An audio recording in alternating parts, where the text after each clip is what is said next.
মহান আল্লাহর উপর ভরসা করে চ্যালেঞ্জ দিলাম, 54 বছরের স্বাধীন বাংলাদেশে বাংলাদেশ জামাতে ইসলামের কোন নেতা কোন অন্য ধর্মের লোকের উপর জুলুম করেছে, তার জমি দখল করেছে, তার ইজ্জতের উপর হাত দিয়েছে, তার সম্পদ লুণ্ঠন করেছে, সাহস থাকলে আমাদেরকে বলে দেন। আমরা সেই দুষ্ট লোক তৈরি করি না।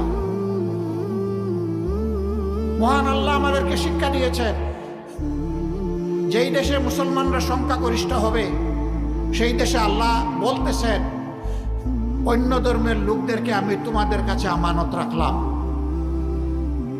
যদি তাদের অধিকার কেউ হরণ করে।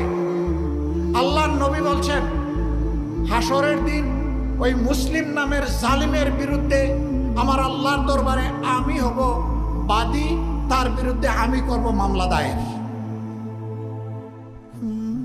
আমরা আল্লাহ তাআলাকে ভয় করি, আমরা আমাদের এই সমস্ত ভাই বোনদেরকে সম্মান করি।